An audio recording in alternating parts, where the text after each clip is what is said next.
రాకాలోకంకి స్వాగతం. ఈ కంటెంట్ మీకు నచ్చినట్టయితే లైక్ చేయండి, మీ బంధుమిత్రులకి షేర్ చేయండి. ఇప్పటి వరకు సబ్స్క్రైబ్ చేసుకోకపోతే సబ్స్క్రైబ్ బటన్ని నొక్కండి, అదేవిధంగా బెల్ ఐకాన్ని కూడా నొక్కండి. మిత్రులారా, మన దేశపు ఎన్నికలు ప్రపంచంలోనే అతిపెద్ద ప్రజాస్వామ్యం. దానికి సంబంధించిన ఎన్నికలు పూర్తయిపోయినాయి, ఎన్నికల ఫలితాలు వెలువడ్డాయి. ప్రపంచాన్ని ప్రభావితం చేసే అత్యంత కీలకమైన ఎన్నికల్లో ఒకటి అది భారతదేశపు ఎన్నికలు. భారతదేశపు ఎన్నికలు జరిగిన కొద్ది రోజులకే జూన్ 6 నుంచి 9 వరకు యూరోపియన్ యూనియన్కి సంబంధించినటువంటి మెంబర్స్ ఆఫ్ యూరోపియన్ పార్లమెంట్ వాళ్ళకు సంబంధించిన ఎన్నికలు జరిగినాయి. 720 సీట్లకు 36 కోట్ల మంది ఓటర్లు దాదాపు 27 దేశాలలో ఓట్లు వేశారు.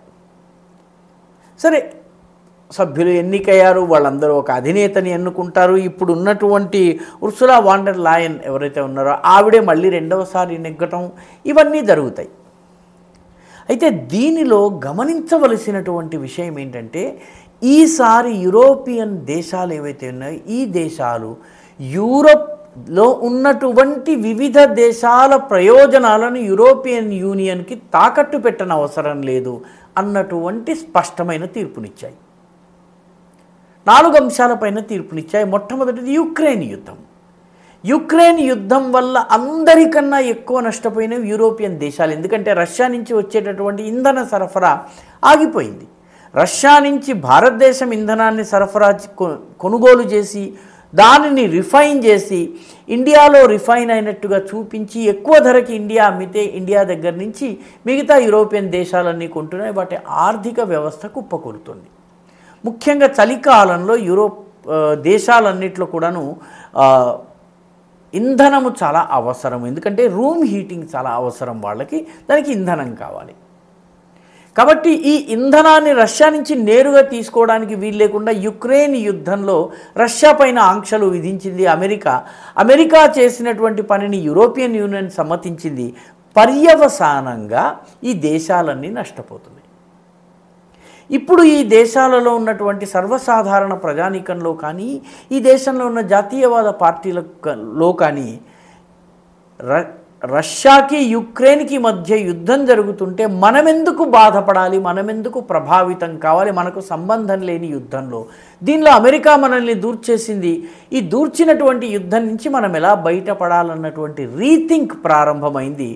దాని ఫలితంగానే ఫార్ రైట్ పార్టీలని చెప్పేటటువంటి జాతీయవాద పార్టీలో అన్ని దేశాల్లో గెలిచాయి. రెండవ ముఖ్యమైనటువంటి విషయం ఏంటంటే, వాతావరణ మార్పుల పేరిట రైతులపైన యూరోపియన్ యూనియన్ అనేక రకాల ఆంక్షల్ని విధిస్తోంది. ఈ అనేక రకాల ఆంక్షల వల్ల ఆయా దేశాల్లో ఉండే వ్యవసాయం కుప్పకూలిపోతుంది.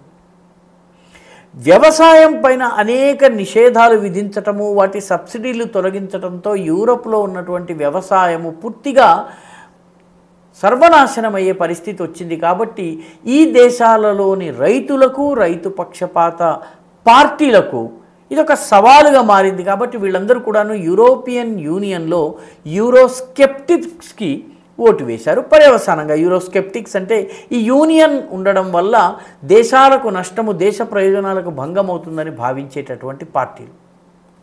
మూడవ అతిపెద్ద విషయం ఏంటంటే మైగ్రేషన్.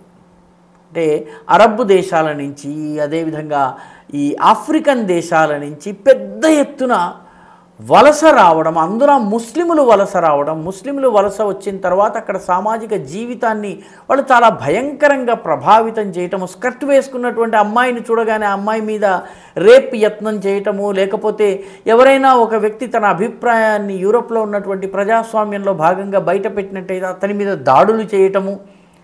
చివరికి మైగ్రేషన్ వద్దని ర్యాలీ చేస్తుంటే ఆ ర్యాలీ మీద కత్తిపోట్ల దాడులు చేయటము. ఇటువంటి అనేక సంఘటనలు జరుగుతున్నాయి. బెల్జియంలో, జర్మనీలో, ఫ్రాన్స్లో, ఇంగ్లాండ్లో, జర్మనీలో, ఈ దేశాలన్నింటిలో వాస్తవానికి కొన్ని పట్టణాలను వలసవాదులు, ముఖ్యంగా ముస్లిం మతాన్ని అవలంబించే వాళ్ళు టేక్ ఓవర్ చేసేశారు. ఐఫిల్ టవర్ గురించి మనం అందరం చెప్పుకుంటాము. ఈ ఐఫిల్ టవర్ దగ్గర ఈరోజు చుట్టుపక్కల ఉండేదందరూ కూడాను సెనెగల్, మొరాకో ఇటువంటి దేశానికి చెందినటువంటి ముస్లిం వ్యాపారులు. సో పూర్తిగా ఈ మైగ్రేషన్ వల్ల తమ దేశ ప్రయోజనాలు నష్టమవుతున్నాయని భావించిన వాళ్ళందరూ కూడాను ఈసారి పెద్ద ఎత్తున ఓట్లను సంపాదించారు, విజయం సాధించారు. ఈ రకంగా విజయం సాధించినటువంటి దేశాల్లో అంటే యూరోస్కెప్టిక్స్, మైగ్రేషన్ని వ్యతిరేకించే వాళ్ళు, వలసను వ్యతిరేకించే వాళ్ళు గెలిచినటువంటి దేశాల్లో ఆస్ట్రియా, బెల్జియం, చెక్ Republic, France, Hungary, Italy, Netherlands, Poland, స్లోవాకియాలు ఉన్నాయి.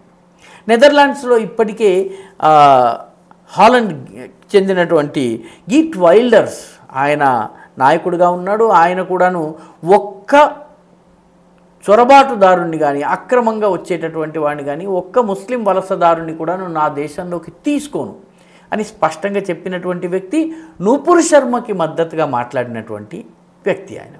అదేవిధంగా ఫ్రాన్స్లో జార్జియా మెలోనీకి సంబంధించినటువంటి పార్టీ ఘన విజయం సాధించింది. ఆ పార్టీ సభ్యుల సంఖ్య పెరిగింది. అదేవిధంగా ఫ్రాన్స్ దగ్గరకు వచ్చేటప్పటికి సోషలిస్టు భావాలు ఉన్నటువంటి మ్యాక్రో ఆయన పార్టీ ఓడిపోయింది.